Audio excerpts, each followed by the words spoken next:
পট পরিবর্তন হয়েছে, তবে এখনো যুব ও ক্রীড়া মন্ত্রণালয়ের মন্ত্রী প্রতিমন্ত্রীদের নামের তালিকায় বিদ্যমান নাজমুল হাসান পাপনের নাম। তিনি যেমন মন্ত্রী ছিলেন আগের সরকারের, তেমনি ছিলেন বাংলাদেশ ক্রিকেট বোর্ড সভাপতিও। তাই তো যুব ও ক্রীড়া মন্ত্রণালয়ের উপদেষ্টা হিসেবে দায়িত্ব নিয়ে প্রথম দিনই বিসিবি কর্মকর্তাদের সঙ্গে সভা করেন আসিফ মাহমুদ সজীব ভুঁইয়া। পাশাপাশি সেই সভার আরেকটি কারণ, এই ভেন্যু যাতে আইসিসি কোনো কারণ দেখিয়ে না সরায় সেই আর্জি জানাতেই উপদেষ্টার সাথে বিসিবি কর্মকর্তাদের সভা। অবশ্য উপদেষ্টা এই সভা নিয়ে কথা বললেও বিসিবি কর্মকর্তারা হয়তো ভয়েই এ বিষয়ে সংবাদ মাধ্যমের মুখোমুখি হননি। অথচ এই কর্মকর্তারাই আগে যে কোনো ইস্যুতে সরব থাকতেন মিডিয়াতে। বিসিবির সভাপতি অনুপস্থিত আছেন।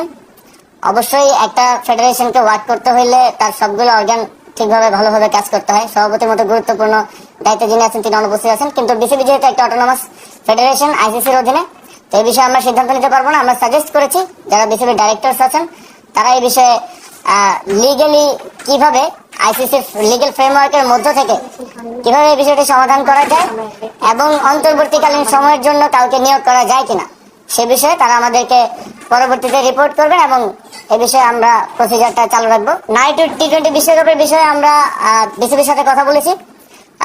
যেই ইস্যুগুলো হচ্ছে তার মধ্যে সবচেয়ে গুরুত্বপূর্ণ হচ্ছে সিকিউরিটি এনশিওর করা।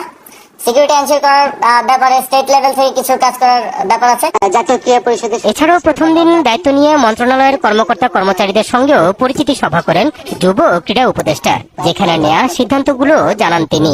যুব ক্রীড়া মন্ত্রণালয়ের অধীনে শেখ হাসিনা জাতীয় যুব উন্নয়ন ইনস্টিটিউট আছে।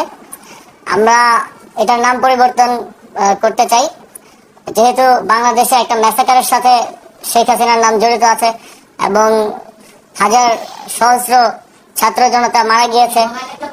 আমরা মনে করি তিনি এর সাথে সরাসরি যুক্ত এবং সেই জায়গা থেকে এটা শুধু আমাদের মন্ত্রণালয় না, প্রত্যেকটি স্থানে এটা করা হবে।